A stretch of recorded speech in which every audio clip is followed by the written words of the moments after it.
ঘরের ভিতরে ঢুকছে 2 কাপ ফ্রিজ ভাঙছে, অর্ডার ভাঙছে, 40 ভরি মতন সোনা নিচ্ছে।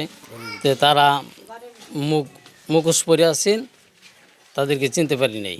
ঘরের ভিতরে ঢুকছে 2 কাপ ফ্রিজ ভাঙছে, অর্ডার ভাঙছে, 40 ভরি মতন সোনা নিচ্ছে। আর টাকা ছিল 5,35,000 টাকা। ওই টাকা লুটপাট করে নিয়ে গেছে। আর ভাঙ্গা অনেক কিছু ভাঙচুর করছে।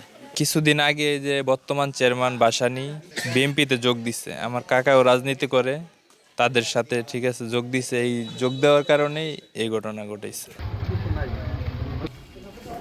আমার কাকা প্রায় 1000 খানেক লোক নিয়ে ওই মিলাতে জয়েন করেছিলেন।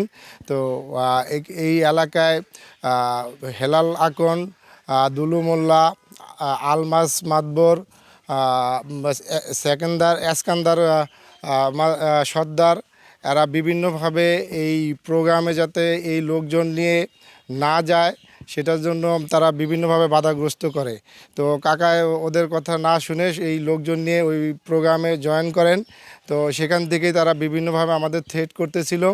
তো গতকালকে আমার কাকা দুবাই গেছেন খালি বাড়ি পেয়ে, একদম রাতের অন্ধকারে 11:30টার দিকে অতর্কিতভাবে প্রায় 12-13টা বাড়ি কোবায়া লুটপাট করে 2টা বাড়ি আগুন দিয়ে জ্বালিয়ে দেওয়া হয়।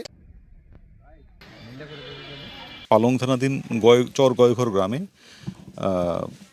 চেয়ারম্যান ভাসানীর বাড়িতে ভাঙচুর হচ্ছে, ইদ্রিস খাঁর বাড়িতে ভাঙচুর হচ্ছে। তাৎক্ষণিক ঘটনা শোনা মাত্রই আমি আমার অফিসার ফোর্স পাঠিয়েছি, আমি নিজেও এসেছি। তো জানতে পারলাম যে এলাকাতে আধিপত্য বিস্তারকে কেন্দ্র করে এই সংঘর্ষের ঘটনা ঘটে। আমরা সকালবেলায় 3টি অবিস্ফোরিত ককটেল উদ্ধার করেছি এবং আইনগত ব্যবস্থা প্রক্রিয়াধীন আছে। আমার একটা স্মার্ট সিদ্ধান্তে 25% গ্যাসের খরচ কমেছে। ভাবছেন কিভাবে? সাধারণ গ্যাস স্টোভ বদলে আমি এনেছি আরএফএল গ্যাস স্টোভ। এর সাইন্টিফিক নজেল ও ব্রাস বার্নার ক্যাপ সমানভাবে তাপ ছড়িয়ে রান্না করে দ্রুত। তাই গ্যাসও বাঁচায় 25%, টাকাও বাঁচে 25%। আরএফএল গ্যাস স্টোভ নিরাপদ ও গ্যাস সাশ্রয়ী।